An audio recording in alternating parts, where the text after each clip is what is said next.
कपड़ा चूहा भी काटता है और कपड़ा दर्जी भी काटता है, पर चूहे कपड़े को काटता है तो कपड़े को बिगाड़ देता है, कपड़े को खराब कर देता है, कपड़े को बेकार कर देता है।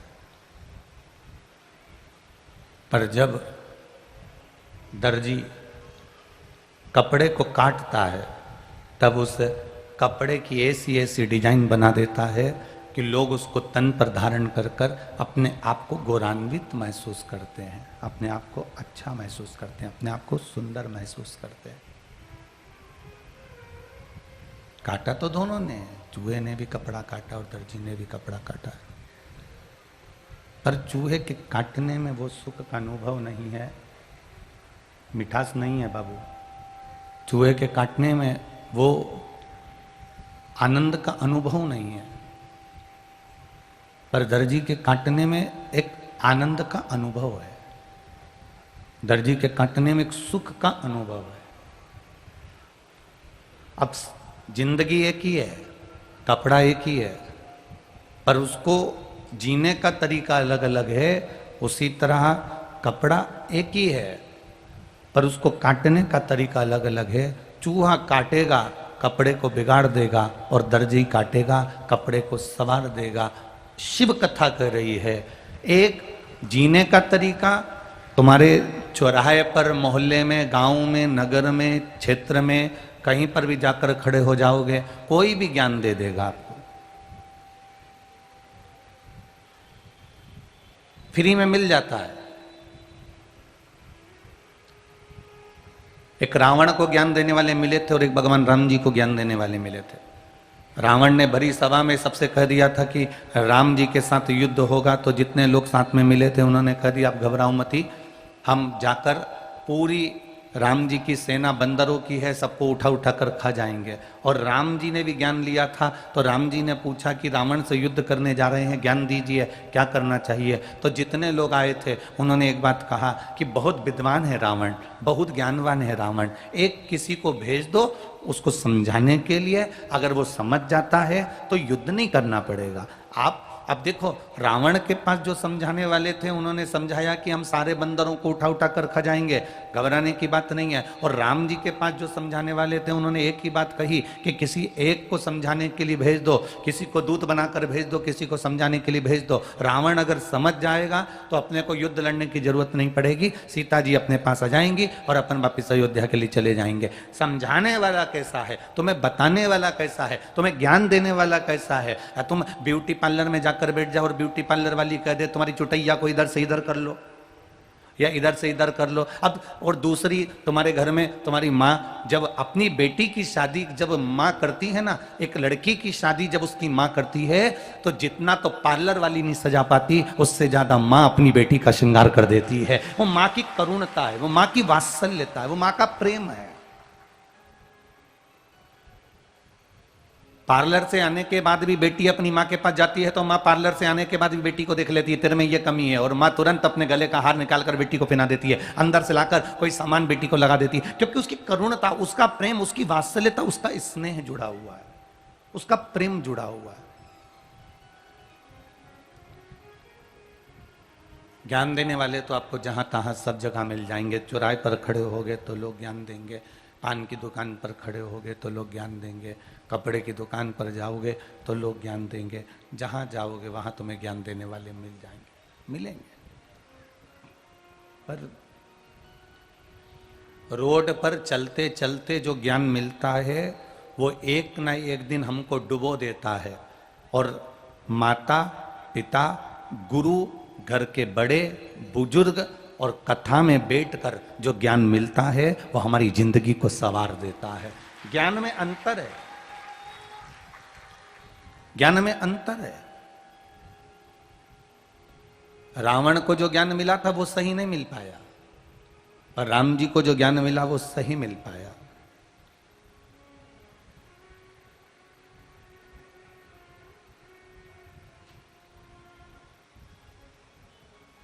ज्ञान में अंतर आ जाता है।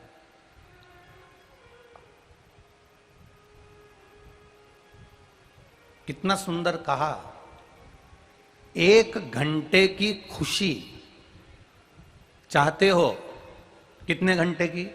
जम के बोलो जरा। 1 घंटे की खुशी चाहते हो तो आराम से एक झपकी ले लो। क्या ले लो? एक झपकी ले लो, 1 घंटे की खुशी मिल जाएगी।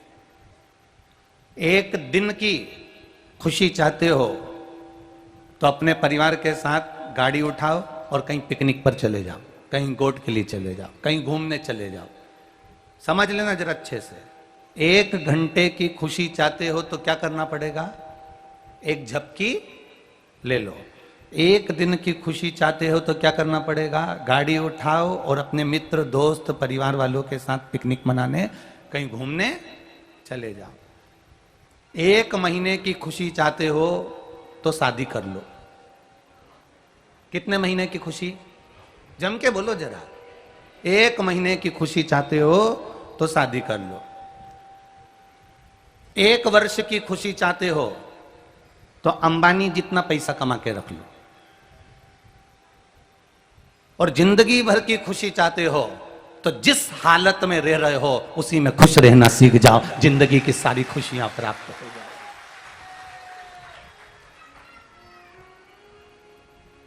हम जिस हालत में रह रहे हैं उस हालत में हम खुश रहना चालू कर दें तो हमारी जिंदगी की सारी खुशियां हमारे पास हो जाएगी। फिर से ध्यान करना, 1 घंटे की खुशी चाहते हो तो क्या करना पड़ेगा? जम के बोलो।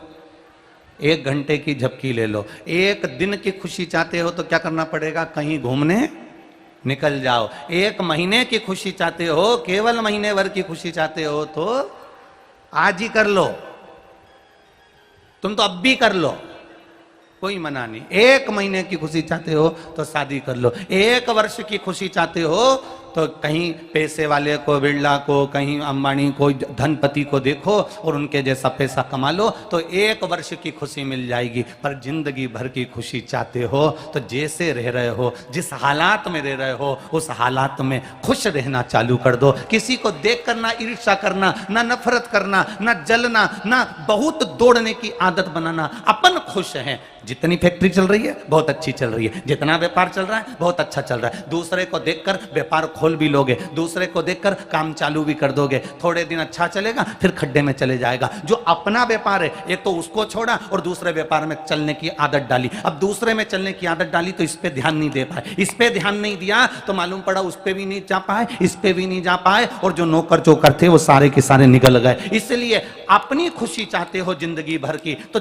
जो अलमस्ती का जीवन चल रहा है बहुत बढ़िया चल रहा है, सब अपना काम बहुत बढ़िया चल रहा है, भगवान की कृपा है, सब दूर अपना काम है, सब अपना सम्मान करते हैं, मान करते हैं। किसी धनपति को देखकर अपने विचारों को वो मत बनाओ कि उसके पास इतना है तो मुझे ऐसा करना है, उसने 4 बंगले बना लिए मुझे बंगला बनाना है, उसने गाड़ी खरीद ली मुझे गाड़ी खरीदना। ना ना ना ना, जैसी अपनी जिंदगी है उसको खुश होकर जियो, फुल एंजॉयमेंट के साथ। हम दूसरे को खुश देखकर अपने आप में विचार करते हैं कि मेरे पास भी ये होना था।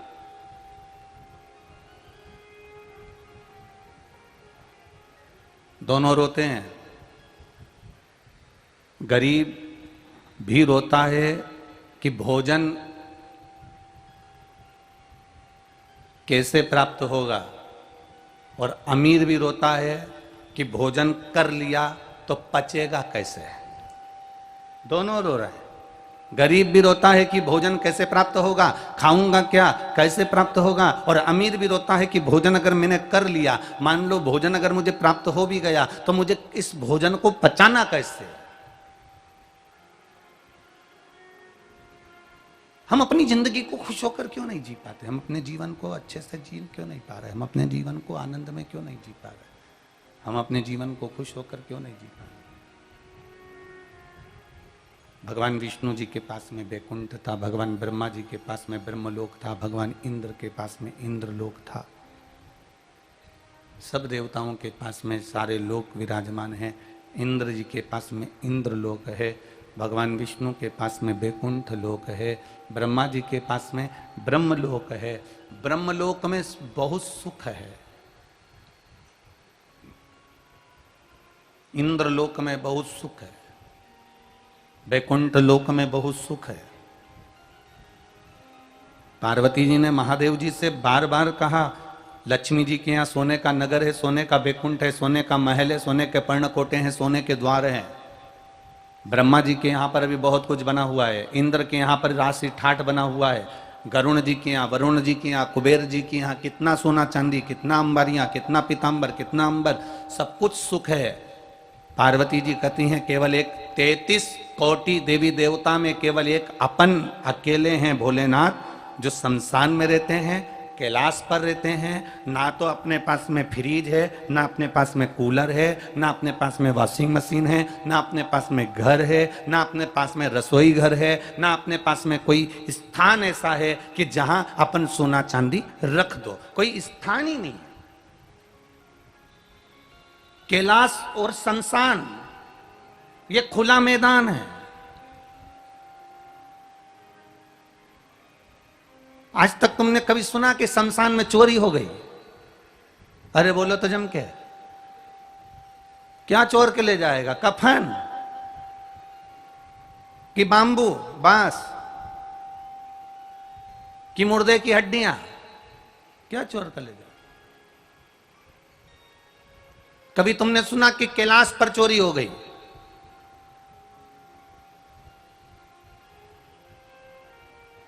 भगवान शिव जी से माता पार्वती जी कह रही हैं, माँ जगत जननी जगदम्बा माता पार्वती जी भोलेनाथ जी से कह रही हैं कि देखिए थोड़ा बहुत अपने को भी बनाकर रखना चाहिए, थोड़ा बैकुंठ जैसा सुख अपने पास भी होना चाहिए, थोड़ी राजसी ठाट सत्ता ठाट अपने पास भी होना चाहिए। भोलेनाथ जी ने कहा राजसी ठाट का, राजसी सत्ता का क्या करेंगे अपन, क्या करना? हमें राजसी ठाट नहीं चाहिए, हमें राजसी सत्ता नहीं चाहिए। भोलेनाथ जी ने कहा मेरे पास जब मेरा भक्त आता है, सारी दुनिया की ठोकर जब वो खा लेता है, दुनिया के लोग उसको धक्का दे देते हैं, दुनिया के लोग उसको ताना दे देते हैं, दुनिया के लोग उसको गाली दे देते हैं, दुनिया के लोग उसको आड़ा टेढ़ा कर देते हैं, जब हर तरह से वो जब पूर्ण तरह से एकदम कुछ नहीं रहता, जब कहीं से काम नहीं बनता, पार्वती से शिव जी कह रहे हैं, तब पार्वती भक्त मेरे पास में आता है, मेरे पास में बैठता है, तब मैं उसको सब दे देता हूं जो वो दिल से मांगता है, मैं उसको खाली नहीं छोड़ता,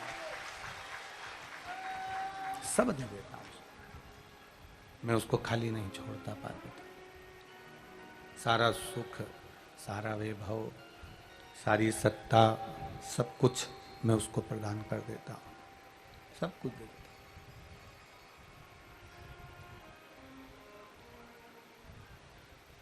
इतना अभिमान में मत भूल जाना कि मेरे बराबर कोई नहीं कर सकता, मैं जो कर सकता हूं वो दुनिया का कोई नहीं कर सकता, जैसा मैं कर सकता हूं वैसा कोई नहीं कर सकता। ये एक अभिमान के शब्द है, एक अहम के शब्द है, एक अहंकार के शब्द है। पार्वती जब संसार का मानव मेरे पास आता है, शिवजी के पास मनुष्य कब पहुंचता है? जब सबको आजमा कर देख लेता है, जब सबको आजमा कर देख लिया, तब वो देवादिदेव महादेव के पास गए।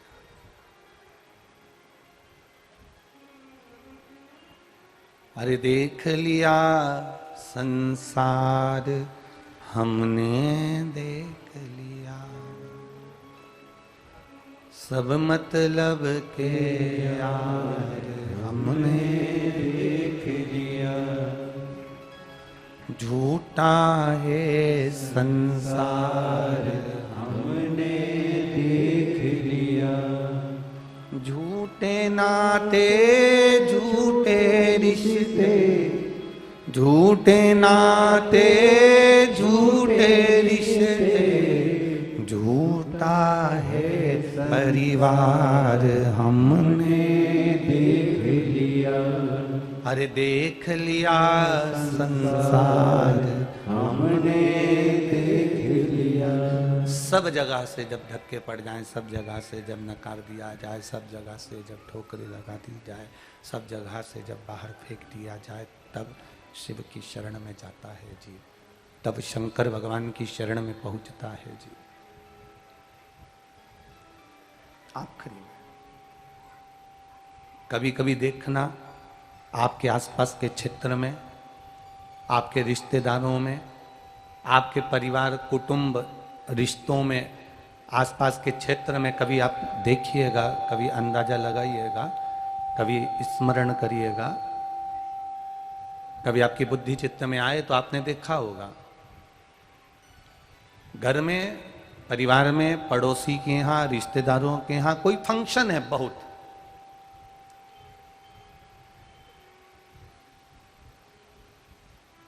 कोई विशेष फंक्शन हो रहा, रिश्तेदारों के यहाँ, कभी तुमने अंदाजा लगाना, अपने परिचितों के यहाँ, अपने रिश्तेदारों के यहाँ, अपने पहचान वालों के यहाँ, अपने आसपास में कहीं फंक्शन की तैयारी हो रही है, कहीं मालूम पड़े अचार डल रहा है, कहीं बड़ी बन रही है, कहीं पापड़ बन रहे हैं, कहीं शादी की तैयारी हो रही है, कहीं शादी की सालगिरह की तैयारी हो रही है, कहीं फंक्शन की तैयारी हो रही है, कहीं किसी चीज की तैयारी हो रही है, और तैयारी कर रहे हैं, और तैयारी करते करते करते करते करते करते थोड़े दिन निकले और मालूम पड़े कोई ऐसी घात, कोई ऐसी घटना, कोई ऐसा क्रम परिवार में, कुटुंब में, रिश्तों में, नातों में, कहीं आसपास में देखा हो कि उसके यहाँ एक तरफ तो दिवाली बनने वाली है, एक तरफ तो दशहरा बनने वाला है, एक तरफ तो आतिशबाजी होने वाली है, एक तरफ तो खुशियां आने वाली है, और दूसरी तरफ मालूम पड़े कि जीव के प्राण चले जाए। कभी कभी ऐसी घटना कहीं ना कहीं देखने को मिल जाए। अब एक तरफ सुख का पलड़ा और एक तरफ दुख की घड़ी आ गई, दुख का पलड़ा। अब व्यक्ति टूट गया कि मैंने तो अच्छा करना चाहा था, इतना सारा सुख, घर में शादी की सालगिरह मनने वाली है, बच्चों का जन्मदिन मनने वाला है, जमीन ली है, फैक्ट्री ली है, जायदाद ली है, ये करा है, वो करा है, सारा सुख मेरे सामने खड़ा है, और मालूम पड़े दुख सम्मुख आ गया, किसी जीव के प्राण चले गए। ये सब करते करते अचानक, तत्काल, तुरंत कहीं अटैक आ गया, कहीं शुगर बढ़ गई, कहीं बीपी बढ़ गया, कहीं जा रहा था, कहीं आ रहा था, और प्राण चले जाए।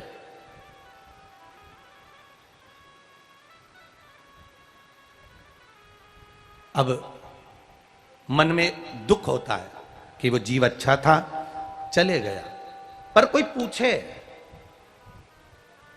देव ऋषि नारद जी तप करे, प्रहलाद जी ने तप करा, ध्रुव जी ने तप करा, मीराबाई ने तप करा, कर्माबाई ने तप करा, स्वयं ध्रुव प्रहलाद जब तप कर रहे हैं, ध्रुव प्रहलाद जब तप साधना कर रहे हैं, तो तप साधना करते करते करते करते 4 वर्ष की अवस्था थी प्रहलाद जी की, 4 वर्ष की अवस्था थी ध्रुव जी की, 4 वर्ष की अवस्था थी मीराबाई की, 4 वर्ष की अवस्था थी कर्माबाई की, और मीराबाई को भगवान का दर्शन 4 साल की आयु में हो गया था, प्रहलाद जी को 4 वर्ष की अवस्था में भगवान का दर्शन हो गया था, ध्रुव जी महाराज को 4 वर्ष की अवस्था में दर्शन हो गया था, कर्माबाई को 4 वर्ष की अवस्था में दर्शन हो गया था। नारद जी को टेंशन ये हो गया कि मेरी पूरी जिंदगी निकल गई, मुझे भगवान का दर्शन नहीं हुआ, और ये 4 साल की आयु में प्रहलाद को दर्शन हो गया, 4 साल की आयु में ध्रुव जी को दर्शन हो गया, इनको 4 साल की आयु में कैसे हो गया?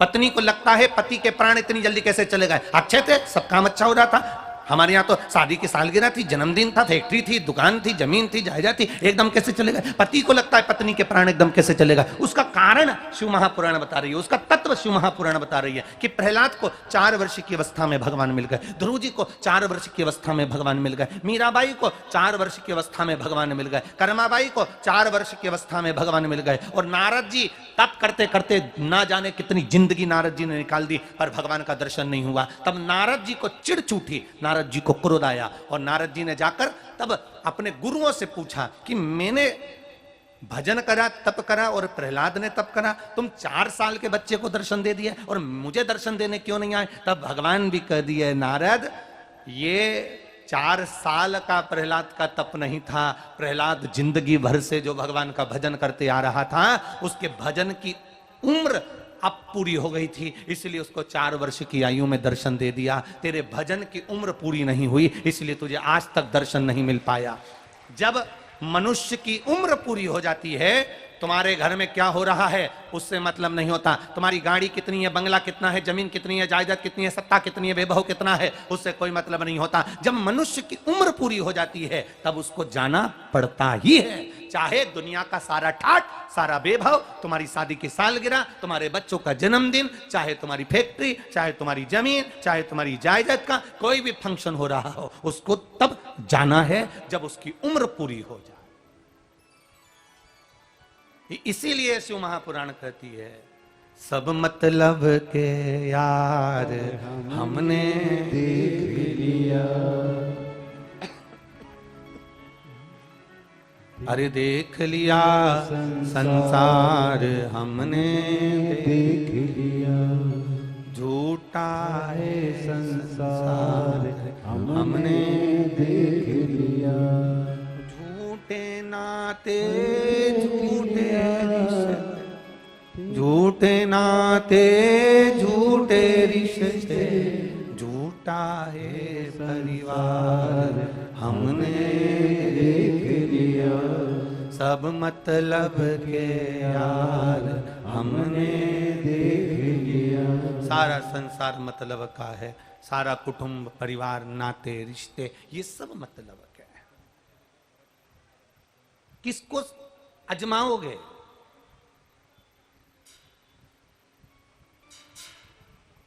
ये इसीलिए केवल एक सार तत्व है कि कर ले हरि से प्यार, बस एक भगवान का भरोसा, एक भगवान का भजन, एक भगवान का स्मरण, एक भगवान का मंत्र जाप, एक कीर्तन, एक नाम जाप, ये सार। एक बच्ची ने यहीं की एक बेटी ने पत्र लिखा है वीरगंज की, मैं यहीं वीरगंज की बेटी हूं, मेरा नाम रीता झा है। कहीं बेटी हैं रीता साहा है कि झा, कहीं बेटी हो तो हाथ हिलाइएगा। मेरा नाम रीता साहा कि झा, आपने लिखा बेटा? दोनों हाथ हिला दो एक बार। मैं वीरगंज की बेटी हूं रीता साहा। गुरुदेव, मैं क्या वर्णन करूं, हमारा पूरा परिवार शिव महापुराण की कथा टीवी के माध्यम से देखता था। हम बाबा से रोज प्रार्थना करते थे कि हमारे वीरगंज के आसपास में कहीं एक बार शिव महापुराण की कथा हो जाए। मैं खेतान परिवार को और उनके घर की सब माताओं को प्रणाम करती हूं कि उन्होंने वीरगंज में कथा कराकर हम सबका भाग्य खोल दिया। ये वीरगंज की बेटी, बहुत बहुत साधुवाद है बेटा आपको, बैठिए। श्री शिवाय नमस्तुभ्यम। एक तत्व आपके भीतर कि कहीं हमें भगवान की अविरल भक्ति प्राप्त करने का मौका तो मिला है, कहीं हमें भगवान की अविरल भक्ति पाने का मौका तो मिला है, प्राप्त तो हुआ है। आएगा समय, देखो जाना सबको है, पर भगवत स्मरण कर कर जाना। भगवत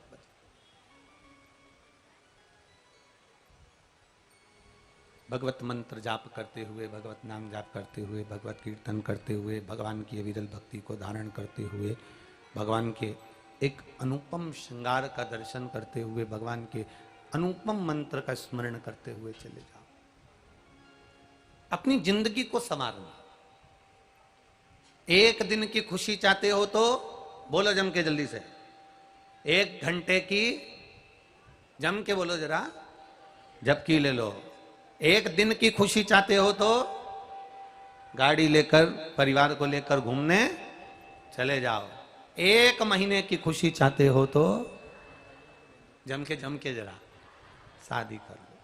एक साल की खुशी चाहते हो तो बहुत सारी दौलत अपने पास में इकट्ठी कर लो। पर जिंदगी भर की अगर खुशी चाहते हो तो जिस हाल में रह रहे हो उसी हाल में अच्छे से रहना चालू कर दो। ये जिंदगी भर की खुशी है। कब किसका समय आखिरी हो जाए, कब किसको जाना पड़ जाए, रो रो कर जिंदगी निकालने से अच्छा है कि खुश होकर अपनी जिंदगी को निकालो। रो रो कर जिंदगी निकालने से अच्छा है खुश होकर अपनी जिंदगी निकालो। कब जाना पड़ जाए, कब प्राण छूट जाए, किसको मालूम है।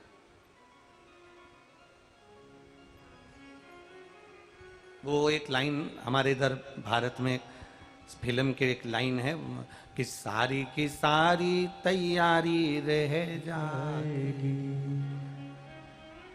सब कुछ पड़ा रह जाता है, सब कुछ धरा रह जाता है, लॉकर में पैसा पड़ा रह जाता है, तिजोरी में रकम पड़ी रह जाती है, एक से बढ़कर एक साड़ियां सब धरी की धरी रह जाती है।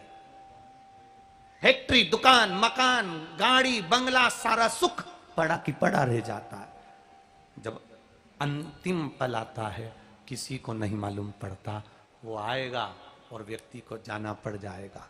इसलिए रोज ऐसे जीना कि कल जैसा आज नहीं और आज जैसा कल नहीं। प्रतिदिन रोज ऐसे एंजॉय के साथ जीना कि कल आएगा कि नहीं आएगा पता नहीं। खुश होकर अपनी जिंदगी को रोज जियो, प्रतिदिन जियो। पूरी जिंदगी टेंशन कर कर कर कर कर कर कर कर कर चली जाए और अंत हमारा यूं ही चला जाए तो कोई मतलब नहीं हमारा। जिंदगी एक ही है पर जीने का तरीका अलग अलग है। चूहा भी कपड़ा काटता है और दर्जी भी कपड़ा काटता है, पर चूहा कपड़े को बिगाड़ देता है और दर्जी कपड़े को संवार देता है। ज्ञान देने वाला, समझाने वाले, परिवार वाले अच्छे, तुम्हें चतुर कोई ज्ञान देने वाला मिलेगा। रावण को भी मिला। रावण को जो ज्ञान देने वाले मिले थे उन्होंने रावण की जिंदगी बिगाड़ दी, और राम जी को जो ज्ञान देने वाले मिले थे उन्होंने राम जी की जिंदगी को संवार दिया। अच्छी जगह बैठकर ज्ञान प्राप्त करोगे तो अच्छे पद की ओर बढ़ते चले जाओ।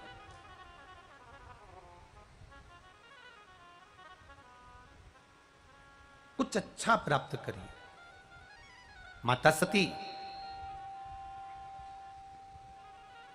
जिनका विवाह भगवान शिव जी के साथ में हो गया, अब माता सती को बाबा भोलेनाथ जी अच्छा ज्ञान दिलाने के लिए कुंभज ऋषि के यहां लेकर गए, अगस्त बाबा के यहां लेकर गए। रामचरितमानस में आता है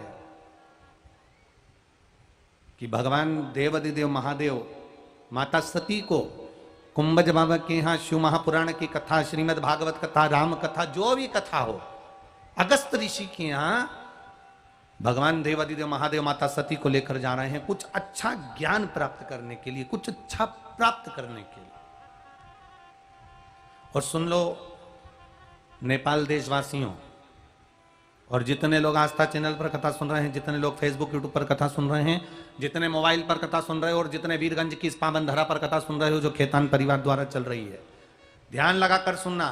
अच्छा ज्ञान, अच्छी बात, अच्छी बुद्धि, चित्त में उतरने की बात अगर कहीं मिल रही हो तो वहां पहले दौड़कर जाकर उस ज्ञान को अर्जित करना, उस ज्ञान को प्राप्त करना। कहीं मिल रहा हो तो चले।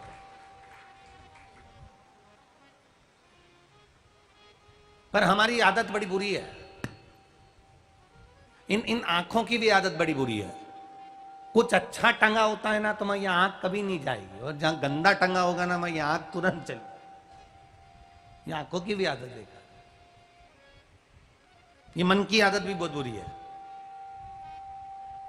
किसी ने तुम्हारे लिए बहुत कुछ करा ना, खूब अच्छा करा, तुम्हें खाना भी अच्छा खिलाया, रुकाया भी अच्छा, सब कुछ काम अच्छा करा, सब कुछ अच्छा करा, और किसी ने जरा सा कुछ तुमको बस बोल दिया, उतने में तुम्हारा जो अच्छा करा हुआ है ना सब गायब हो जाएगा। बस वो बुरा करा हुआ है, इसने मेरे साथ ऐसा किया था, बस ऐसा बोला, वो इतना सा रह जाए।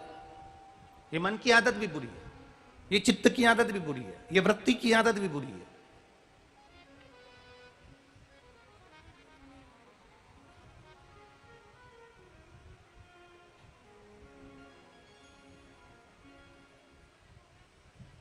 अच्छा ढूंढने का प्रयास करिए, और जिस समय आपने अच्छा ढूंढने का प्रयास कर लिया, जिस समय आपकी चित्तवृत्ति में अच्छा समा गया, जिस समय आपकी बुद्धि में अच्छा समा गया, आपको अच्छा प्राप्त होना प्रारंभ हो जाएगा। पर अच्छा देखोगे तभी तो ना। एक हाथी और 6 अंधे, आंखों के 6 लोग अंधे थे। गांव में हाथी आ गया, 6 ही अंधों ने विचार करा आज तक अपन ने हाथी नहीं देखा, क्योंकि अपन आंखों से जम के बोलो अंधे, हाथी नहीं देखा अपन ने आज तक। अब क्या करा जाए? तो 6 ही ने विचार करा कि भले अपन ने आंख के अंधे हैं, अपन ने हाथी नहीं देखा तो क्या हुआ, आज तक अपन ने हाथी नहीं देखा, पर हाथी को छू तो सकते हैं ना, हाथी का स्पर्श तो कर सकते हैं ना। एक कथा आपको अकोला की कथा में कही थी कि एक अंधा व्यक्ति भगवान के मंदिर में चला गया, तो जितने लोग मंदिर के अंदर बैठे थे वो सब हंसने लगे। बताओ, पूछा उस अंधे व्यक्ति से काय के लिए आए हो? कि भगवान का दर्शन करने आया हूं। तो तुम्हारी तो आंख ही नहीं है, भगवान को कैसे देखोगे? अंधे व्यक्ति ने कहा मेरी आंख नहीं है, मैं भगवान को नहीं देख पाऊंगा, पर भगवान तो मुझे देख लेगा ना, बस उतना ही काफी है। अगर भगवान मुझे देख लेगा ना तो उतना काफी है, बस वो। शादी में जाते काय को? खाना खाने जाते हो? शादी में रिसेप्शन में भोजन करने जाते हो? ना ना ना ना। अच्छा व्यक्ति शादी में खाना खाने नहीं, अच्छा व्यक्ति शादी में केवल एक 500 का लिफाफा देने के लिए जाता है, क्योंकि भैया देखो संबंध है, रिश्तेदारी है, नातेदारी है, तो वहां जाना पड़ेगा, लिफाफा देना पड़ेगा। और उसको जितना कहीं जाने की जरूरत नहीं, उतना उसको जरूरी है स्टेज पे जाना। क्यों? क्योंकि स्टेज पे कैमरा लगा होता है, तो उसको दिखना चाहिए कि मैंने आया था और मैंने आगे बोल दो 500 का लिफाफा दिया था, उसको दिखना चाहिए। बस कैमरे के सामने जैसे दिख जाए कि तुम आए थे और तुमने लिफाफा दिया था, उसी तरह भगवान के मंदिर में जाना तो ये अंदाजा लगा कर जाना कि मैं जो कुछ कहूंगा भगवान से कहूंगा। भगवान को ये मत समझना कि ये पत्थर की मूर्ति है, पाषाण की मूर्ति है, ये सुनेगा कि नहीं सुनेगा। तुम्हारा काम है कहना, उसका काम है सुनना। तुम्हारा काम है झोली फैलाना, उसका काम है झोली भर कर जाना। ये उसके हाथ में। तुम बस उससे जाकर प्रार्थना कर लो, उससे जाकर निवेदन कर लो, उससे जाकर विनती कर लो, फिर आगे वो संभाल ले। आप उससे जाकर निवेदन करो, आप उससे जाकर प्रार्थना करो, वो संभाल ले। शिव कथा कर रही है, भगवान शंकर का संवाद कर रहा है, शिव महापुराण की कथा कर रही है।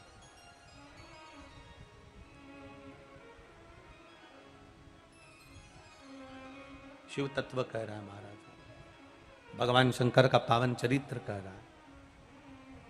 सती मैया को लेकर गए अच्छे ज्ञान को प्राप्त करने के लिए, कि कुछ अच्छा ज्ञान प्राप्त हो जाएगा।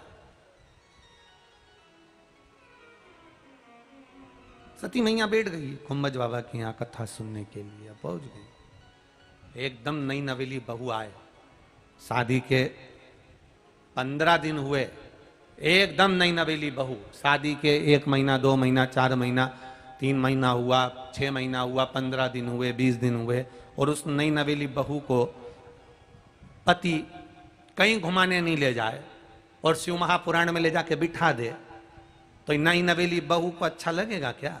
बताओ, मुझे कहाँ ले जाकर बिठाया? मैं तो सोची थी, मेरे से कह रहे थे तैयार हो जा, तो मैंने सोचा था होटल ले जाएंगे, पर मुझे क्या मालूम था कि ये कथा में ले जाएंगे। नई नवेली बहू, सती मैया का तो विवाह हुआ, 4 दिन हुए थे माता सती को विवाह करे हुए, और माता सती को भगवान शंकर जी ने ले जाकर कुंभज ऋषि के यहाँ बिठा दिया, अगस्त बाबा के यहाँ बिठा दिया, कथा सुनने के लिए बिठा दिया। अगस्त ऋषि के यहाँ जैसे माता सती शिव जी के साथ कथा सुनने के लिए बैठी और कथा चालू हुई, इतनी देर में कुंभज ऋषि ने सती जी को देखा, फिर शिव जी को देखा। शंकर भगवान समझ गए कि कुंभज ऋषि कुछ देख रहे हैं, समझ गए। कुंभज ऋषि से पूछ लिया, बताओ आप क्या देख रहे थे सती को, क्यों देख रहे थे सती को? मुझे सती को देखने के बाद आपने मुझे क्यों देखा? कुंभज ऋषि ने, अगस्त ऋषि ने कहा, शिव महापुराण की कथा वो कथा होती है जिस कथा में जो बैठकर मांगता है, सोचता है, भगवान उसको 3 महीने के अंदर प्रदान कर देता है। तो ऐसा सती ने क्या मांग लिया? सती ने ऐसा क्या मांग लिया जो तुम बार बार सती को देख रहे थे? भगवान शिव जी ने कहा, क्या मांगा सती ने? कुंभज ऋषि ने कहा, सती बैठे बैठे मन में सोच रही थी, मेरा पति भी मुझे लाया तो कहाँ लाया? कथा सुनने के लिए लाया। शादी के बाद लोग घूमने जाते हैं, भ्रमण करने जाते हैं, मुझे कथा में लेकर आए हो, इससे तो मेरा ये शरीर जलकर भस्म हो जाता तो अच्छा होता। तब कुंभज ऋषि ने भगवान शंकर जी से कहा, इसने कथा में बैठकर सोचा कि इससे तो मेरा शरीर जलकर भस्म हो जाता तो अच्छा। कुंभज ऋषि कहते हैं, अब इसका शरीर जलकर भस्म होगा, ये निश्चित है। आपसे भी निवेदन है, जितने लोग कथा सुनने जाए शिव महापुराण की, जितने लोग भगवान की कथा में जाते हो, सत्संग में जाते हो, प्रवचन में जाते हो, भगवान की भक्ति में जाते हो, तुम्हारे मन में जो तुम सोचोगे बाबा वो देने वाला है। आप अच्छा सोचो, भगवान ऐसी कृपा करना। आज खेतान परिवार कथा करा रहा है, मेरी झोली में भी इतना धन देना, एक बार मैं भी कथा कराऊं तो वो देगा उतना ही जो तुमने मांगा है। दिल से मांगो, दिल से कहो, बाबा मेरी झोली खाली है, गोदी में एक संतान सुख देना, वो देगा। बाबा ऐसी तकलीफ है, दिल से कहोगे वो सुनेगा, दिल से।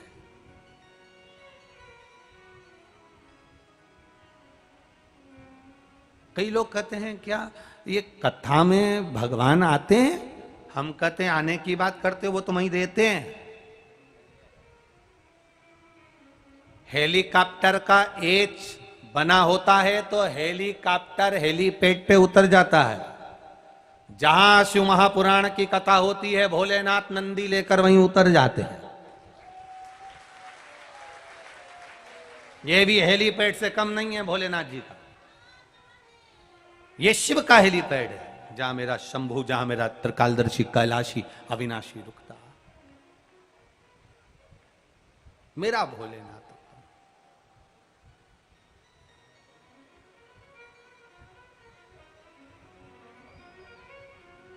तन पे छावे मृग छाला,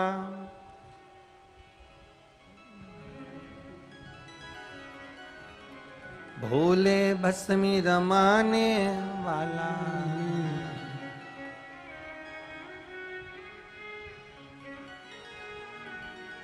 श्री शिवाय नमस्तुभ्यं, श्री शिवाय नमस्तुभ्यं, श्री शिवाय नमस्तुभ्यं। भोला सब दुख का ओ भोला सब दुख काटो मारा। शिव शंकर जपो तेरी माला, भोले बाबा जपो तेरी माला। भोला सब दुख काटो मारा, ओ भोला सब दुख काटो मारा। वैश है मंगल मंगलकारी, वैश है मंगल मंगलकारी। शमशान वासी हमारा, शमशान वासी हमारा। ओ भोला सब दुख काटो मारा, ओ भोला सब दुख काटो मारा। शिव कथा कह रही, माता सती का चरित्र कह रहा है। माता सती भगवान शिव के साथ में कुंभज बाबा के आश्रम में पहुंच गई। जो मन में सोचा वो मिला। सती मैया ने विचार करा था कि शरीर जलकर भस्म हो जाएगा, और सती माता का शरीर जलकर भस्म हुआ। शिव जी ने सोचा था कि मुझे राम जी का दर्शन हो जाए, तो शिव जी को राम जी का दर्शन हुआ। आप क्या सोच रहे हो ये आपके ऊपर।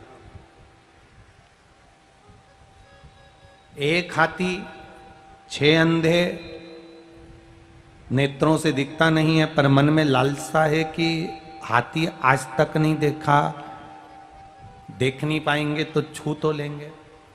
सबकी अपनी अपनी सोच है। किसी ने हाथी का पांव छुआ, किसी ने सूंड छुई, किसी ने कान छुआ, किसी ने उसका सिर छुआ, किसी ने उसका पेट छुआ, किसी ने उसकी पूंछ पकड़ी। 6 ने अलग अलग हाथी के शरीर को छुआ। सही है। अब जरा विचार करना कथा पर।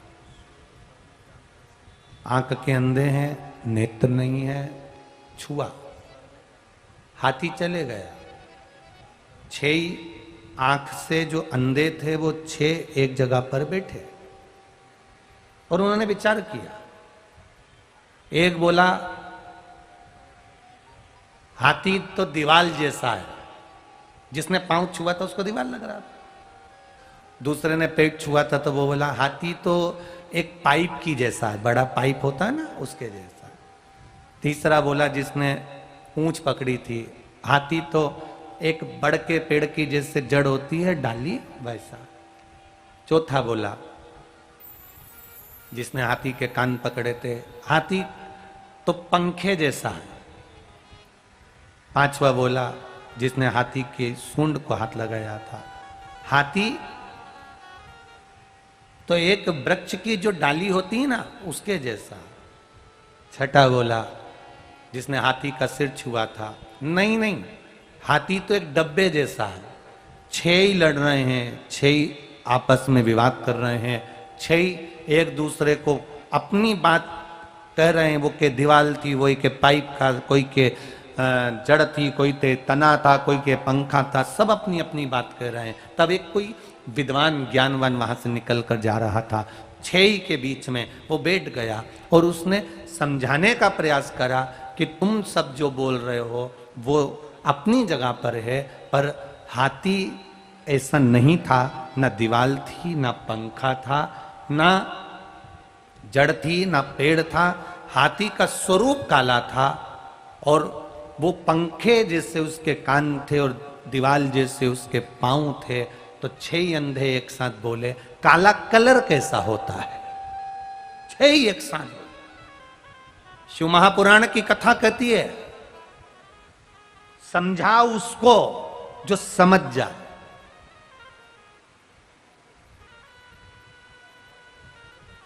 ज्ञान उसी को दीजिए जो प्राप्त कर जाए।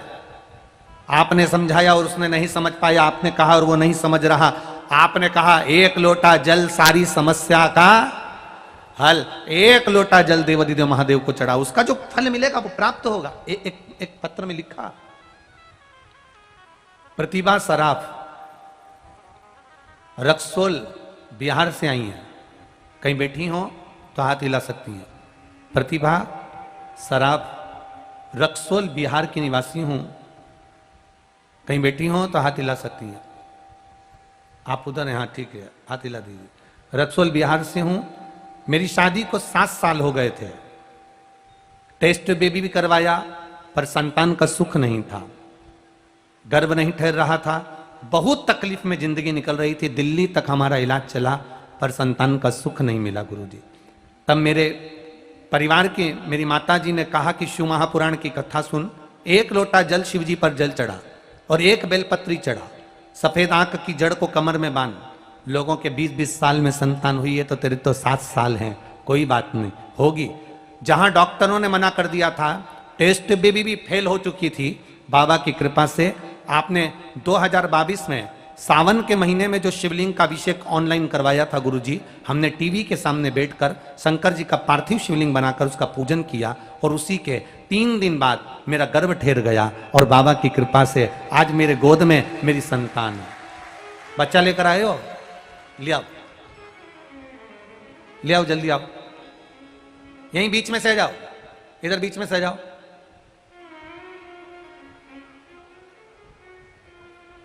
हाँ ले आओ बीच में से, इधर बीच में जगह है ना, इसमें से ले आओ। हाँ ले आओ।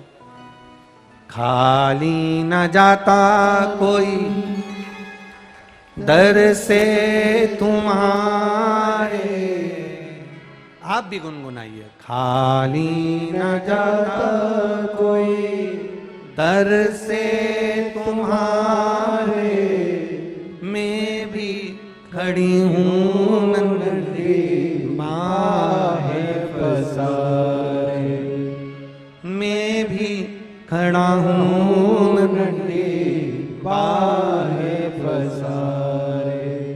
अपने हृदय से लगा लो, लगा लो, गिरा जा रहा हूँ, उठा लो, उठा लो। प्रभु अपने दर से अब तो न टारो, रही हो, उठा लो उठा लो। शिव तत्व को जाने, और जो जान गया भगवान शंकर की कृपा को, एक लोटे जल की महत्वता को जो पहचान गया, एक लोटे जल की महत्वता को जो जान गया, एक बेलपत्री के महत्व को जो जान गया, उसने जीवन में सर्वस्व पा लिया। सर्वस्व, एक लोटे जल की महत्वता को जो जान, बस निवेदन इतना ही है कि हृदय से, चित्त से, मन से, भाव से, दिल से हम जब शंकर जी के मंदिर में जाएं, हम जब शिव जी को एक लोटा जल चढ़ाने जाएं, तब हमारा विश्वास दृढ़ होना चाहिए, हमारा भरोसा पक्का होना चाहिए। और जब हमारा विश्वास,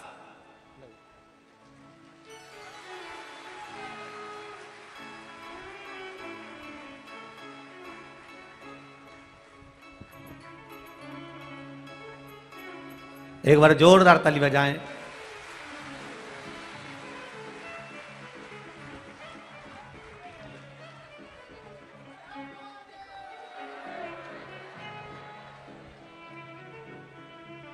बहुत बहुत बधाई बाबू। शिव तत्व को जिसने जाना, हाली न जाता कोई दर से तुम्हारे, खाली न जाता कोई दर से तुम्हारे, मैं भी खड़ा हूँ नन्हे बाहें पसारे, अपने हृदय से लगा लो, गिरा जा रहा हो, उठा लो उठा। जो मांगा दिल से, सती ने मांगा था कि मेरा शरीर जलकर भस्म हो जाए, सती माता का शरीर जलकर भस्म हो गया। भोलेनाथ जी ने मांगा था कि मुझे राम का दर्शन हो जाए, राम जी का दर्शन भोलेनाथ जी को हो गया। शिव महापुराण तो वो पुराण है, कल्प वृक्ष की तरह है शिव पुराण, जो मांगते हैं हमें वो प्राप्त हो जाता है। शिव तत्व देता ही देता है।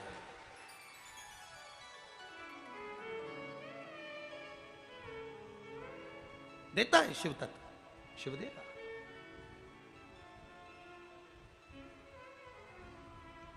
महाराज समझाया उसको जाए, माता सती को समझाया, मेरे देवादिदेव महादेव ने समझाया। जिन्होंने हाथी का स्पर्श किया था उसको समझाया, ये दीवाल नहीं है, ये पंखा नहीं है, ये डाली नहीं है, ये जड़ नहीं है, ये तना नहीं है, ये पाइप नहीं है, हाथी का स्वरूप। जो समझ जाए उसको समझा, और जो समझे ही ना उसको समझाने की जरूरत भी नहीं।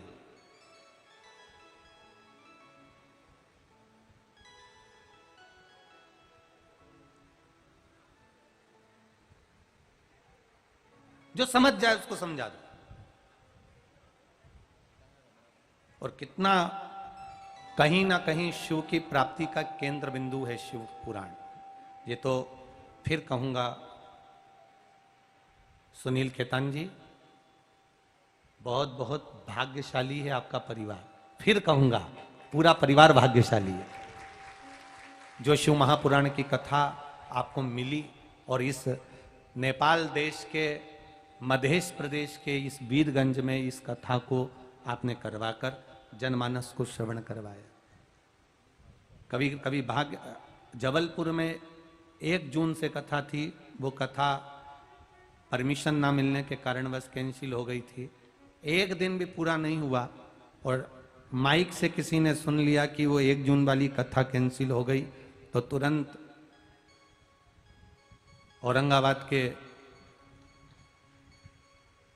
प्रदीप जी जायसवाल विधायक जी आमदार सीओर पहुंच गए, और उन्होंने 1 जून से, हमने यहाँ से कार्यकर्ताओं को कहा कि अब 8 दिन बचे हैं, ये कथा कैंसिल हो गई तो रहने दो, अब इसको छोड़ो, इस बीच में बाबा के दर्शन कर आएंगे। ना ना ना, हमने उनसे भी कहा, जायसवाल जी आमदार हो, आप विधायक हो, 7 दिन में कहाँ कथा की तैयारी होगी? तो उन्होंने कहा जब परभणी के सांसद जी कथा की तैयारी 7 दिन में कर सकते हैं तो हम भी संभाजी नगर, छत्रपति शिवाजी संभाजी नगर औरंगाबाद में तैयारी कर सकते हैं। और 1 जून से 7 जून तक बड़े आनंद के साथ मार्केट कमेटी के सामने जो ग्राउंड है जलगांव रोड, छत्रपति संभाजी नगर औरंगाबाद में 1 जून से 7 जून तक दोपहर में 2 बजे से 5 बजे तक सुंदर सत्यम शिवम सुंदरम शिव महापुराण की कथा का रस तत्व ग्रहण करेंगे।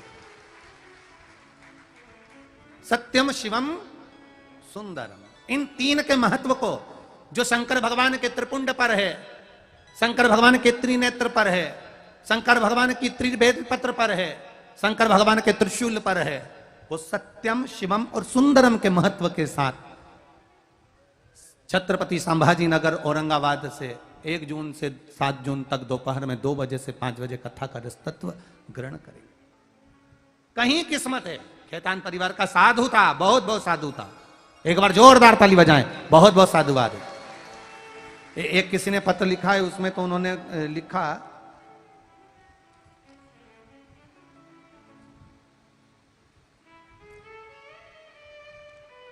कोई, उन्होंने लिखा है गुरुदेव, हम खेतान परिवार से भी पहले श्री निरंजन स्वामी जी को धन्यवाद देना चाहते हैं जिन्होंने खेतान परिवार के द्वारा ये कथा यहां करवाई।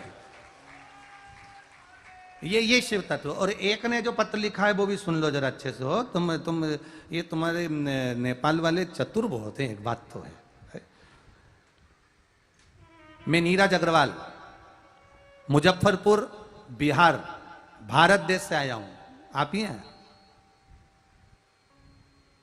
बहुत जोरदार बात लिखी है नीरज जी आपने। हो गुरु जी, आप जैसे शिव महापुराण में कहते हैं वैसा वैसा हमारा परिवार करता, और खूब खुशियां हमारे परिवार में आ गई। पहले तकलीफें थीं, बाबा ने सब दूर कर कर आज खुशियां दी। पर एक बात हमारे मन में थोड़ी सी खलती है, ये आस्था चैनल के कैमरे सही करवाइए। इसका एक ही कारण है, ये आस्था वाले आपको 50 साल का डोकरा दिखाते हैं टीवी पर हकीकत में आपसे देखते हैं, मिलते हैं तो ऐसा लगता है कि आप 50 साल के थोड़ी ना हो। हम तो ये कैमरे वालों से कहेंगे कि कैमरा ठीक करवाएं, इसमें आप 50-60 साल के दिखते हो। तो हम केवल इतना ही कहने के लिए यहाँ आए हैं मुजफ्फरपुर से। हमको देखना था ये 50 के हैं कि 25 का। नीरज अग्रवाल, साधुवाद आपको। अब आपने ओरिजिनल में देख लिया ना, जितने के हैं वो भोलेनाथ को मालूम है। अलमस्त रहो, आनंद बैठिए। श्री शिवाय नमस्ते। शिव तत्व को जानो, अपनी अविरल भक्ति को जानो। और जिसने शिव तत्व को पहचान लिया, जान लिया, माता सती नहीं जान पाई थी कि मैं कुंभज ऋषि की यहाँ कथा सुनने जा रही हूं तो मेरे साथ में होगा क्या। मैं बैठकर अगर मन में कुछ विचार लेकर आऊंगी तो मुझे जलकर भस्म होना पड़ेगा। ये सती मैया को नहीं मालूम था। आप तो कथा में जाकर बैठ जाते हो, आपके मन में क्या आ रहा है किसी को नहीं मालूम, पर आपको वो प्राप्त होता है कब? जब हम शिव महापुराण की कथा 7 दिन तक श्रवण कर लेते हैं तो बाबा वो प्रदान कर ही देता है। आप क्या सोच रहे हैं, क्या मांग रहे हैं, क्या विचार कर रहे हैं, ये आपके चित्त पर है। सती मैया जलकर भस्म हो, समझाया मेरे भोलेनाथ जी ने, मत जा, नहीं मानी। ज्ञान उसको दिया जाए, समझाया उसको जाए जो समझ जाए। रावण को समझाने का प्रयास विभीषण ने करा था। रावण को समझाने का प्रयास विभीषण कर रहे थे, बार बार समझाने का प्रयास करा, विभीषण समझ जा। विभीषण ने समझाया रावण को, भैया समझ जाओ, भैया समझ जाओ। रावण समझने को तैयार नहीं था, लात मार दी, धक्का दे दिया, चले गए। जब दुनिया ठोकर मार देती है, जब दुनिया लात मार देती है, ठोकर मार देती है, तब व्यक्ति ठोकर खाकर परमात्मा की शरण में पहुंचता है, तब पहुंचता। सती मैया भी गई, समझाया, ना मानी तो पहुंची। और सती मैया पहुंच गई अपने पिता के यहां यज्ञ में। बहुत बड़ा यज्ञ हो रहा था, बहुत बड़ा। शिव जी का तो अपमान दक्ष प्रजापति ने पहले ही कर दिया था। ससुर के आने पर जमाई ने उठकर जब प्रणाम नहीं करा था तो क्रोध में आकर दक्ष प्रजापति ने श्राप दे दिया था, मैं तुम्हें श्राप देता हूं, मेरी बेटी सती का विवाह तुम्हारे साथ करा है पर तुमने मेरा आदर नहीं करा है। मैं तुम्हें श्राप देता हूं कि तुम शमशान में निवास करोगे, भोलेनाथ जी बड़े प्रसन्न हो गए थे क्योंकि उनको ससुर का श्राप आशीर्वाद लग रहा था। जो हर परिस्थिति में खुश रहना जानता है वो आनंद की जिंदगी जीना जानता है। वो आनंद की जिंदगी जीना जानता है। हर परिस्थिति में जिसने अच्छा सोचा। शंकर भगवान को श्राप लगा कि तुम शमशान में निवास करोगे। भोलेनाथ जी हर परिस्थिति में खुश रहते थे। उन्होंने उसमें भी अच्छा देख लिया। मेरे ससुर जैसा दुनिया में कोई ससुर नहीं होगा। मेरे दक्ष प्रजापति ससुर जैसा दुनिया में कोई ससुर नहीं होगा। किसी का ससुर ऐसा नहीं होगा जिसने मुझे प्लाट भी दिया तो ऐसी जगह दिया जहां कोई कब्जा ही नहीं करेगा। शमशान में रहने के लिए प्लाट दिया है तो वहां कब्जा कौन करेगा। अच्छा देखा। आप अच्छा देखो, अच्छा दिखेगा। अच्छा देखो। हर परिस्थिति में अच्छा ढूंढने का प्रयास करो। एक शिष्य गुरुजी के पास में आया और शिष्य ने गुरुजी से कहा, गुरुजी एक भक्त आया है, गाय दे रहा है। गाय दे रहा है? गुरुजी ने कहा ले लो, रोज दूध मिलेगा, खाएंगे पिएंगे मौज करेंगे, ले लो गाय। गाय ले ली। 6 महीने के बाद वही भक्त वापिस आ गया। गुरुजी भक्त आया है, वो अपनी गाय वापिस ले जा रहा है। गुरुजी ने कहा ले जान दो, गोबर उठाने का टेंशन खत्म हो गया। हर परिस्थिति में अच्छा देखो। मिल गया तो ठीक, ना मिले तो ठीक, और नहीं तो चिंता तो घेर रही है। जिसको दुखी, कई लोग ऐसे रहते हैं जो दुख से बाहर ही नहीं हो पाते। एक व्यक्ति, एक मित्र दूसरे मित्र के पास बैठा था और बैठकर कह रहा था मेरा मन है कि ताजमहल बनाऊं। बोलो बोलो जम के। मेरा मन है कि ताजमहल बनाऊं पर मुझे मुमताज नहीं मिल रही है। दूसरा बोला मेरा भी मन है कि मैं ताजमहल बनाऊं पर मेरी मुमताज मर नहीं रही है। ताजमहल दोनों को बनाना, दोनों बनाना चाहता। एक कह रहा है कि मैं ताजमहल बनाना चाहता हूं पर मुझे, बोलो बोलो जम के बोलो, बोलो रे नेपाल देश वालों बोलो, मुझे मुमताज मिल नहीं रही है। और दूसरा कह रहा है ताजमहल मैं भी बनाना चाहता हूं पर मेरी मुमताज मर नहीं रही है। दोनों टेंशन में, एक को मिल नहीं रही, एक की निपट नहीं रही, दोनों टेंशन। हर परिस्थिति में सुख देखो, हर परिस्थिति में खुश होना सीखो। मिल गया तो ठीक है, ना मिला तो ठीक है, प्राप्त हुआ तो ठीक है, ना प्राप्त हुआ तो ठीक है। पंडाल के अंदर बैठे कथा सुन रहे हो तो ठीक है, कथा पंडाल के बाहर बैठकर सुन रहे हो तो ठीक है, पंखे की हवा मिल रही है तो ठीक है, नहीं मिले तो ठीक है। ये सोच लेना कि आज पंखे की हवा मिल रही है, जब मर जाएंगे, आग लगाएंगे, तब कौन सा पंखा लगाएंगे, तब कौन सा पंखा आने वाला। तन में उठेगी ज्वाला, कोई पास न आने वाला, भक्तों की सुन के पुकार, तू नंदी ले कर आ जाना, मेरे दीन बंधु भगवान रे, गरुण पर चढ़ कर आ जाना। हर परिस्थिति में जो सुख देख लेता है, हर परिस्थिति में जो व्यक्ति खुश रहना सीख जाता है, उसकी जिंदगी आनंदमय हो जाती है। आनंदमय। अमीरी में, गरीबी में, सब में सुख देखो। एक व्यक्ति कह रहा था गुरुजी जब से मोबाइल आया है ना तब से हमारी जीवन में खुशियां आई है। हमने कहा ऐसी कौन सी खुशी तुम्हारी जिंदगी में आ गई? कहा गुरुजी रोज कथा सुनने को मिल जाती है। हमने कहा अब तुमने मोबाइल आने की सुख देखा, अब दुख भी तो देखो। मोबाइल आया, कैमरा खत्म कर दिया। पहले लोग कैमरा लेके घूमते थे कि नहीं घूमते थे? बोलो जम के बोलो जरा, घूमते थे ना। मोबाइल आया, कैमरा खत्म। मोबाइल आया, टार्च, पहले लोग टार्च रखते थे कि नहीं रखते थे? बोलो बोलो जम के बोलो। मोबाइल आया, टार्च, बोलते जाओ जल्दी जल्दी। खत्म।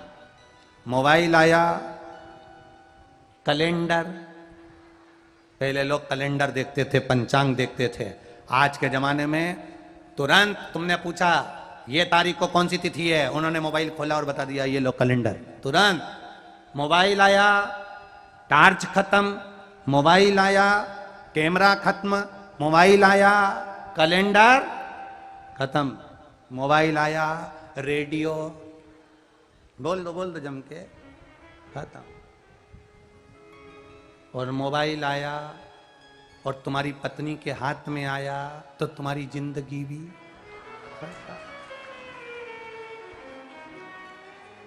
गए। फिर वो बोलते ना गई भैंस पानी।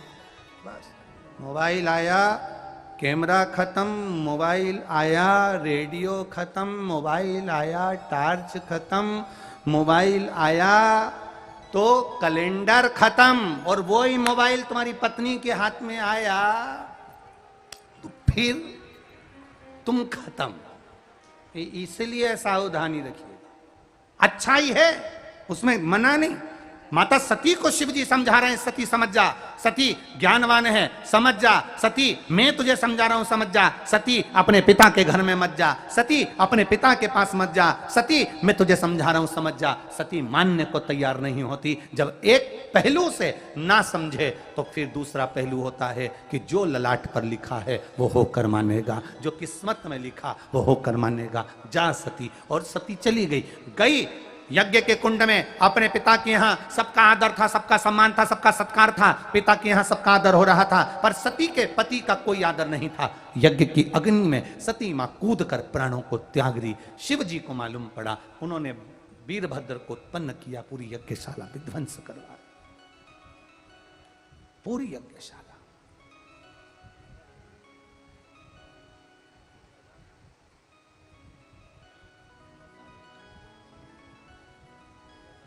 पूरी यज्ञशाला को विध्वंस कर दिया, पूरी यज्ञशाला। आखिरी में शीश, जो दक्ष प्रजापति का जो अहंकार था, जो मस्तक था, वो अग्नि में गिर गया।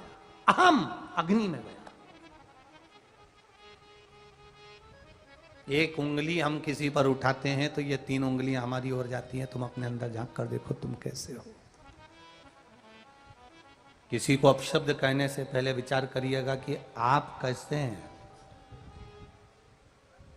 अभी अभी आकोला की कथा में कहा था, कोई चिल्लाकर तुमसे कह दे एक शब्द, बस जम के कह दे कुत्ता,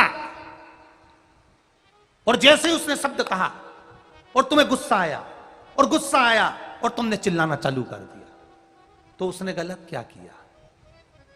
उसने तुम्हें कुत्ता बोला और तुमने भौंकना चालू कर दिया, तो उसने गलत क्या किया?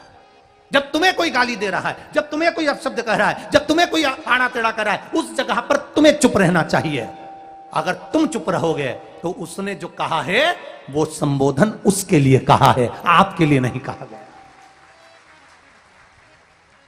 उसने कहा तुमको कुत्ता, और जैसे ही कुत्ता कहा और तुमने भौंकना चालू करा, अपशब्द कहना चालू करा, ताने देना चालू करा, गाली देना चालू करा, आड़ा टेढ़ा बोलना चालू करा, तो सीधी बात है कि तुमने भौंकना चालू कर दिया। मतलब ये पक्का है कि उसने जो कहा था तुम वो हो।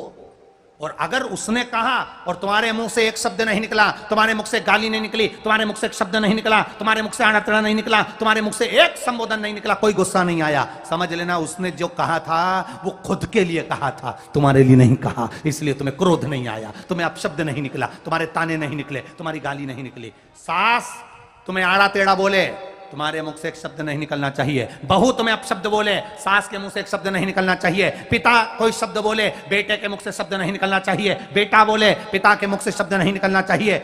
आड़े टेढ़े शब्द जब कोई बोलता है तो वो दूसरे के लिए नहीं बोलता, खुद के लिए बोलता है। वो बोलकर दिखाता है कि हम हैं क्या, वो बोलकर दिखाता है कि हम क्या हैं, हमारा संबोधन क्या है। बुरा जो देखन में चला, बोलो बोलो आगे क्या है? बुरा न मिलिया कोई, हृदय अपना खोज कर देखो तो अपने से बुरा ना कोई। संसार में अपने से बुरा कौन होगा महाराज? जितना जहर तो बिच्छू में नहीं भरा, जितना जहर तो सांप में नहीं भरा, जितना जहर तो गोरिया में नहीं भरा, जितना जहर मच्छर में नहीं भरा, उतना जहर तो मनुष्य में भरा है। सांप का काटा हुआ दिख जाता है कि सांप जा रहा है, ये जहरीला है। मच्छर को देखकर पहचान जाओगे कि जहरीला है, बिच्छू को देखकर पहचान जाओ कि जहरीला है, ततैये को देखकर पहचान जाओगे जहरीला है, पर किसी मनुष्य को देखकर नहीं पहचान पाओगे कि यह कब विष उगल देगा और कब तुम्हें निपटा देगा, कब तुम्हारे व्यापार को, तुम्हारे काम को, तुम्हारे ऊपर कब यह टूटमान हो जाए, कब तुम्हें घाटा पहुंचा दे, कब तुम्हें नुकसान पहुंचा दे, कब तुमसे ईर्ष्या रखकर तुम्हें समाप्त कर दे, कब तुमसे ईर्ष्या रखकर तुम्हें खल्लास कर दे, बर्बाद कर दे, ये समझ नहीं पाओगे। सांप को देखकर पहचान जाओगे तो दूर हट जाओगे, बिच्छू को देखकर पहचान जाओगे दूर हट जाओगे, मच्छर को देखकर पहचान जाओगे दूर हट जाओगे, पर मनुष्य को कैसे पहचानोगे कि नुकसान देगा कि फायदा देगा। राम राम जपना, बोलो बोलो जरा, पराया माल अपना, मुख में राम, तुम्हें कितनी याद है? हम तो आधा बोलते हैं, तुम पूरा बोलते, तो याद कितना है, कथा पूरी रट ली तुमने तो, रे गजब। मुख में राम, बगल में छुरी, ये रीति श्रेष्ठ नहीं है। आपसे निवेदन है, किसी बड़े व्यापारी से तुम्हारा संपर्क हो चाहे ना हो, किसी बड़े दुकानदार से तुम्हारी पहचान हो चाहे ना हो, दुनिया के मंत्री संतरी कलंतरी से तुम्हारी पहचान हो ना हो, किसी राज सत्ता वाले से तुम्हारी पहचान हो चाहे ना हो, परशु महापुराण कहती है महादेव से तुम्हारी पहचान होना चाहिए जो अंत समय में काम आए। राज सत्ता वाले से पहचान है कि नहीं, फैक्ट्री वालों से पहचान है कि नहीं, गाड़ी बंगले वालों से पहचान है कि नहीं, दुकान वाले से पहचान है कि नहीं, व्यापार वाले से पहचान है कि नहीं, उससे मतलब नहीं होना चाहिए। एक पहचान उस परमात्मा से होना चाहिए। क्यों? जब दुख की घड़ी आती है, वेंटिलेटर पर पड़े रहते हो, आईसीयू में पड़े रहते हो, फैक्ट्री वाले, दुकान वाले, रिश्तेदार, नातेदार, जिन जिन से तुम्हारी पहचान है, वो फल की टोकनी लेकर खड़े रहेंगे, पर वेंटिलेटर पे तुम्हारे साथ नहीं सोएंगे, आईसीयू में तुम्हारे साथ नहीं सोएंगे। पर ये जितनों से तुमने पहचान बनाई, ये फल की टोकरी लेकर बाहर बैठे रहेंगे, और उस महादेव से अगर एक बार पहचान बना ली तो वो तुम्हारी वेंटिलेटर पर तुम्हारे साथ रहेगा, एक एक श्वास श्वास में, धड़कनों में, एक एक नब्ज में तुम्हारे साथ होगा। डॉक्टर भी कह देता है अब मेरे हाथ में नहीं, उसके हाथ में है, मतलब डॉक्टर को भी मालूम है कि एक सत्ता और है, उससे हमारी पहचान होना चाहिए, जिससे हमारा भगवत भजन बढ़ेगा। तो एक ना एक दिन अंत समय प्रभु आना पड़ेगा, वचन दिया तो निभाना पड़ेगा। दुकान चलाओ, फैक्ट्री चलाओ, घर चलाओ, परिवार चलाओ, गाड़ी चलाओ, तुम जिससे मिलना उससे मिलो, पर अपने व्यस्त जीवन में, फैक्ट्रियों के सुख में, दुकान के सुख में, गाड़ी के सुख में, बंगले के सुख में, परमात्मा का भजन जरूर करना। क्योंकि जब तुम अकेले रहोगे, अंतिम सांसें गिन रहे होगे, तुम्हारे ऊपर जब काल मंडरा रहा होगा, तब कोई दूसरा नहीं, मेरा महाकाल का भजन करोगे तो वो सामने आकर खड़ा हो जाएगा। कोई नहीं आएगा, तब वो काल अधिपति आएगा। अंत बिंदु में उसका साथ होना जरूरी है। अंत समय प्रभु आना पड़ेगा, और वचन दिया तो निभाना पड़ेगा। आज वो खेतान जी के पुत्र, क्या नाम है उनका, सुदीप, हमको लेकर आ रहे थे, तो हमने कहा कि आप लोग कथा सुनते हो? कहे गुरुजी सबसे ज्यादा कथा मम्मी सुनती है।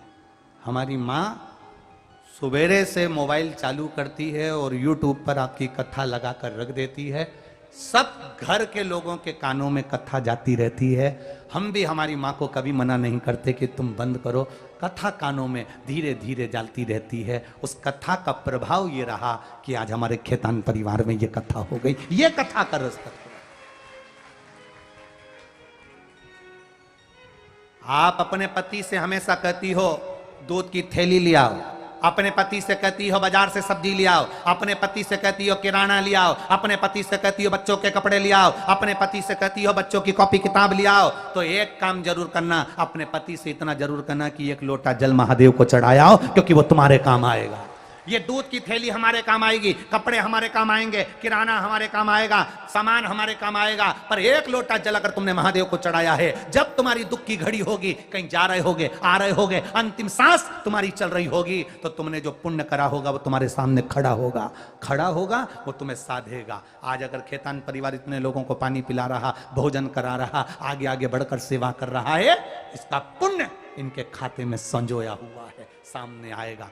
अंत समय प्रभु आना पड़ेगा और वचन दिया तो निभाना पड़ेगा।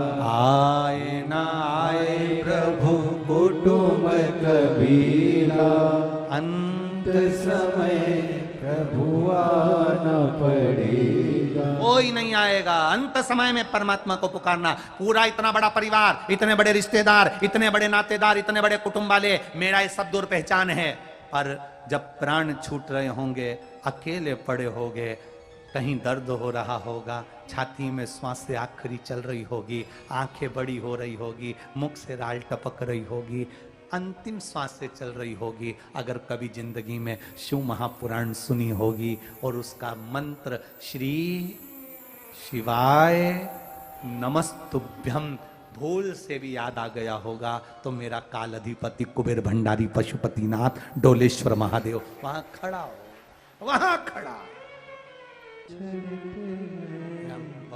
बहुत सारे लोग आए हैं, अकेले आए, कुछ महिलाएं अकेली आई हैं, अकोला, औरंगाबाद, ना जाने जहां जहां कथा होती है, लोग अपना घर छोड़कर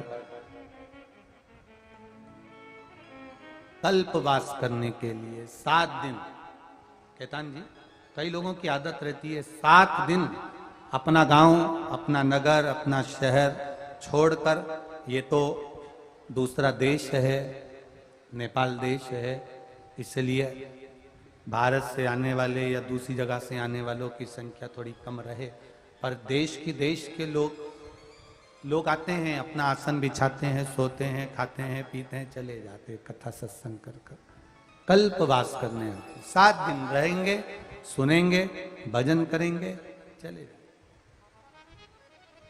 जो कल्पवास 7 दिन का करते हैं, पंडाल में रहते हैं, रुकते हैं, खाते हैं, पीते हैं, भजन कर चले जाते हैं। कोई इनसे पूछे, जो लोग रहकर चले गए 7 दिन, कि बाबा ने क्या दिया और क्या नहीं दिया, अकेले रहते हैं, कहाँ जंगल, कहाँ बाड़ी पड़े हैं। दुनिया वाले भले जले, दुनिया वाले जलते हैं, हम तो बाबा के भरोसे चलते हैं। सब बोलो एक बार, एक लाइन सब बोलो, हम तो बाबा के भरोसे चलते हैं, हम तो बाबा के भरोसे। ये दुनिया वाले जलते हैं, ये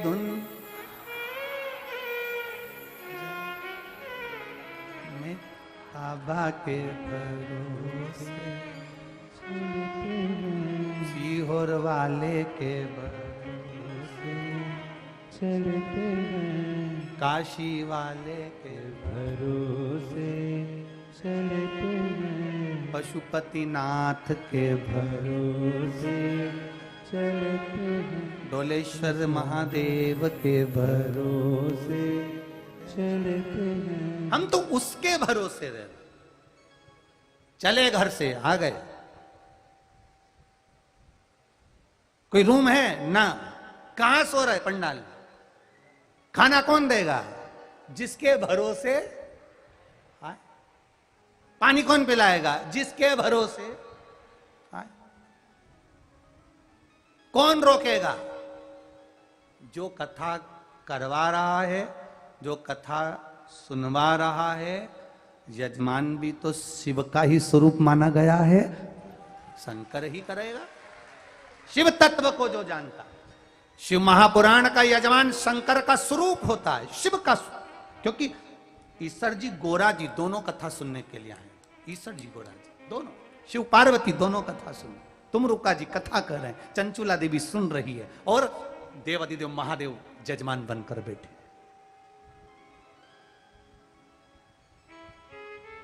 हम तो बाबा के चल, हम किसी के भरोसे नहीं, किसी के साथ। एक का भरोसा बोल बम का नारा है, जम के जरा बोल बम का नारा है, उसके सहारे चल रहे हैं, उसके भरोसे चल रहे हैं। जैसा राखे रह लेते हैं। औरंगाबाद में जो कथा है, औरंगाबाद के आसपास के जितने श्रोता भाई बहन हैं, अपने दिल से अपने मन से बाबा की कथा में पहुंचकर औरंगाबाद की पावन धरा छत्रपति संभाजी नगर में बैठकर उस कथा का रस तत्व ग्रहण कर अपने जीवन को सार्थक बनाना। और जितने संभाजी नगर के जो श्रोता भाई बहन वहां पर रहने वाले हैं, अपनी तिजोरियों का भंडार लुटाना, किसी को पानी पिलाना, किसी को भोजन कराना, किसी को चाय पिलाना और अपने धन को शुद्ध करना, अपने जीवन की सार्थकता को पवित्र करना, शुद्धता करें। शिव पुराण कह रही है, भगवान शंकर की कथा कह रही है। सती मैया को समझाया था, नहीं मानी, जलकर भस्म हो गई। दक्ष प्रजापति का सिर अग्नि में गिर गया, अहंकार से भरा हुआ शीश था, इसलिए अग्नि में गिरा। इतना अहंकार अपनी जिंदगी में मत करना कि यह शीश नीचे गिर जाए। अभिमान में मत जीना कभी जिंदगी में। बहुत सरल जिंदगी जीने का प्रयास करिएगा, बहुत सादी जिंदगी, सहज सरल जीवन को जब जियोगे तो उसका एक आनंद अपने आप प्राप्त हो जाएगा, अपने आप। अच्छे व्यक्ति का संग करोगे तो जीवन की सार्थकता होगी। शिवजी ने सती मैया से कहा था कि तुम सत्संग सुनकर आई हो, इसलिए अब कहीं मत जाओ, तुम यहीं रहो। पर सती मैया नहीं मानी, दक्ष प्रजापति के यहां गई। देव ऋषि नारद इतने बड़े ज्ञानी थे, पर उनको समझाया था कि अभिमान लेकर मत आना। पर किसी गलत का संग जब पड़ जाता है, इंद्र की सत्ता देखी और इंद्र का वैभव देखकर भीतर थोड़ा सा अहम जागृत हो गया, थोड़ा सा काम जागृत हो गया, थोड़ा लोभ जागृत हो गया। समझाया था गलत ना करिए। दुष्ट व्यक्ति की थोड़ी देर की भी संगति हमें बर्बाद कर देती है, और अच्छे व्यक्ति की थोड़ी बहुत भी संगति हमारे जीवन को श्रेष्ठ बना देती है। अच्छे व्यक्ति की संगति मिल जाए, हमारा जीवन श्रेष्ठ हो जाता है। एक संत निकल कर जा रहे थे और एक दुष्ट व्यक्ति वहां से आ रहा था, बहुत गंदा व्यक्ति, बहुत लड़ोका, लड़ाई में नंबर 1, जरा सी बात बोलो और हथियार लेके आ जाए। दुष्ट व्यक्ति सामने से आ रहा था, संत निकल के जा रहे थे। संत को क्या मालूम कि यह दुष्ट है। अब कोई दुष्ट के सिर पे थोड़ी ना लिखाता है कि दुष्ट है, और अच्छे के सिर पर नहीं लिखा रहता कि अच्छा है। संत जा रहे थे निकलकर, संत ने पूछ लिया, ए भैया, ए भैया, टाइम क्या हो रहा है? दुष्ट व्यक्ति ने घड़ी देखी,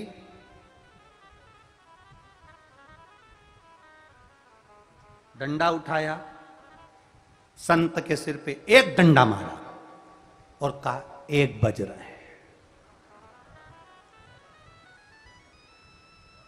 कितने बजे? जम के बोलो जरा। 1 बज रहा है।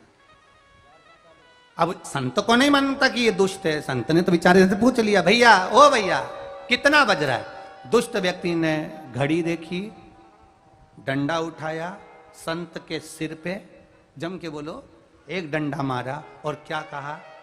1 बज रहा है। संत उठा, नाचने लगा, नाचते हुए भगवान भोलेनाथ को धन्यवाद देने लगा।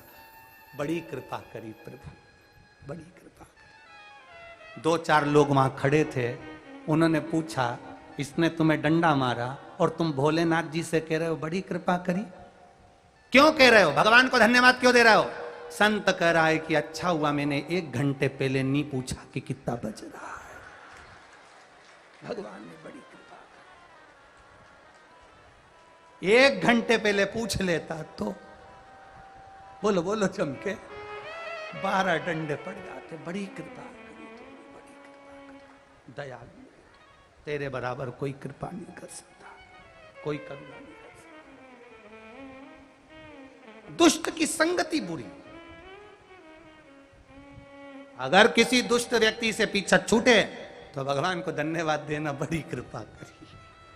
1 घंटे पहले नहीं पूछा, नहीं तो 12 डंडे में तो मेरी हालत खराब कर देता। अभी पूछा कितनी बजी। तुम भी सीख लो, कभी किसी से मत पूछना कितनी बजी।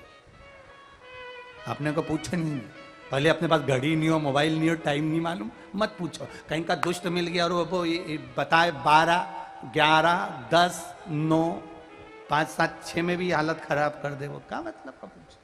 अच्छे की संगति मिले, पर अच्छे की संगति तब तो मिलेगी ना जब परमात्मा की कृपा होगी। तेरी कृपा बिना न हिले एक भी लेते हैं श्वास, तेरी कृपा से तनो तनो बखान क्या करूं मैं राखों के ढेर का, चपटी भभूत में खजाना कुबेर का। ये तेरी कृपा से मिला है। जब तेरी दया होती है, करुणा होती है, तेरी उदारता होती है तो कुछ अच्छा मिलता है। भगवान की कृपा हुई तो ये कथा सुनने के लिए नेपाल की भूमि पर मिली, ये प्रभु की कृपा से मिलती है।